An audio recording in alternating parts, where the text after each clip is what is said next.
তো আমার পেছনে যে দেখতে পাচ্ছ এই হচ্ছে 11,000-এর বোল্ট, আর এই যে দেখতে পাচ্ছ এগুলো হচ্ছে আমাদের পেছনের, মানে এটা হচ্ছে ঝিল। আর আমরা আমাদের পেছনে দেখতে পাচ্ছ দূর অব্দি দেখো, আশপাশটা দেখো কত সুন্দর, কত সুন্দর এলাকা, ঝিলের পাশটা দেখো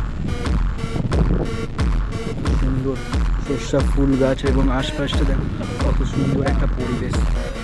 এইগুলো তোমরা সত্যি কথা বলতে এগুলো যদি না গ্রামে আসো, গ্রামে না এলে তোমরা বুঝতে পারবে না যে গ্রামের পরিবেশটা কত সুন্দর। দেখো এই যে নদীটা ওই দূরে দেখতে পাচ্ছ, ওখানে হচ্ছে ঝিল আছে, মানে নৌকা আছে, আর আমরা এখানে বসে বসে সবসময় আড্ডা দিই, ঘোরাঘুরি করি, অনেক কিছু থাকে। এর পাড়ে পাড়ে সব সরষা গাছ লাগিয়েছে, আরও ইত্যাদি ইত্যাদি অনেক ধরনের ফুলের গাছ। এগুলো আমার মনে হচ্ছে এটাও হচ্ছে সাদা সর্ষের গাছ। বুঝতে পারলে তোমরা সাদা সর্ষে কে কে দেখেছো কমেন্টে জানাবো। এটা হচ্ছে সাদা সর্ষের গাছ, আর এটা হচ্ছে হলুদ কালারের, কত সুন্দর একটা ফুল, তেমন কীরকম বিচ্ছিরি একটা গন্ধ। চল ওখানে চলে পেছনে পেছনে এটা হ্যাঁ তুই ব্যাক করি।